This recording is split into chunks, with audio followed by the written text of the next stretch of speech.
Hallo und herzlich willkommen zur 7. Folge von 4 Minuten Geschichte, Kunst und Kultur in Wien mit eurem virtuellen Guide Achim Ferrandina. Also bei dieser Folge geht es um die Gotik, wann die Gotik überhaupt entsteht, warum die Gotik entsteht und wann sie nach Österreich kommt in etwa und die Merkmale der Gotik. Hinter mir seht ihr eine Kirche, das ist die Kirche Maria am Gestade und das heißt am Gestade, weil hier die Schiffe früher ankamen.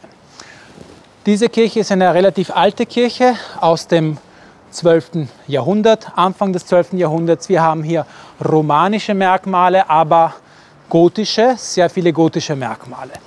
Jetzt, wann kommt die Gotik überhaupt? 12. Jahrhundert, in Frankreich geht es los. Da gibt es einen Herrn, der heißt Herr Abt Suger in Saint-Denis und er möchte größere Kirchen errichten, wo mehr Licht hineinkommt. Da geht es darum, das Licht Gottes in die Kirchen hineinzubringen, eine Art himmlisches Jerusalem hier auf die Erde zu errichten. Und so passiert es, dass man damit anfängt, diese gotischen Kirchen zu errichten. Da gibt es sehr viele Merkmale, da werde ich euch ein paar davon aufzeigen. Zum Beispiel hier seht ihr diese sehr, sehr filigranen Dekorationen.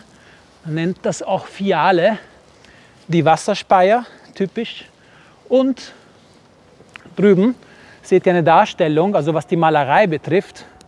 Da sieht man eine Pietà, das heißt Jesus Christus mit der Heiligen Maria, mit einem goldenen Hintergrund. Und das ist wirklich wesentlich.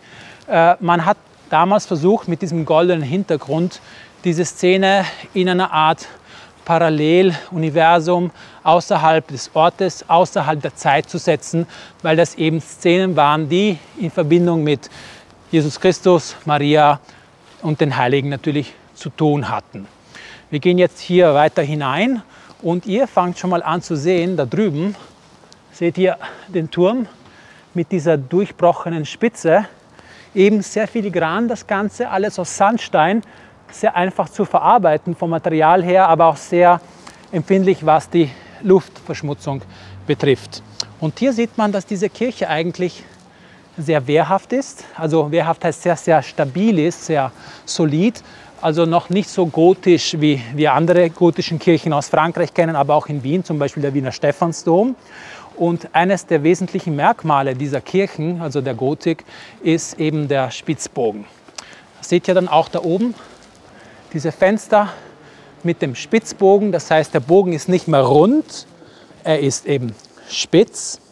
Und dieses spitze Bogen ermöglicht es, das Gewicht der Fassade besser von oben nach unten zu verlagern. Auf diese Weise können wir dann auch entsprechend Fenster breiter gestalten und durch diese breitere Gestaltung der Fenster ist es dann auch möglich, mehr Licht hineinzubringen.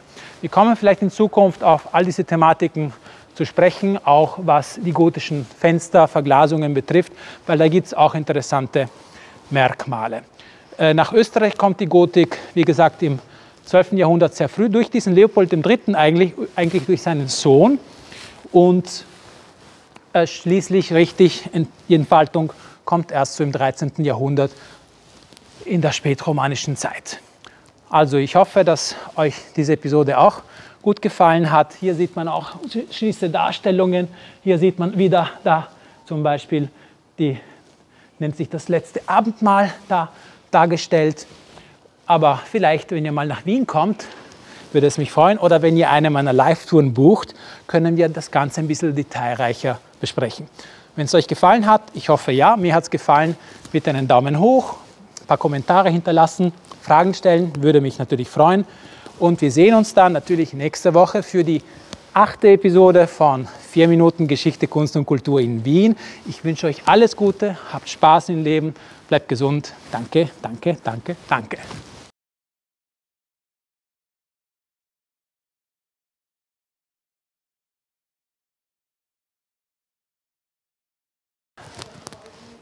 In cui c'era questa arte qui. No, ich muss nochmal beginnen, Entschuldigung, ich habe mich, ja, Architektura,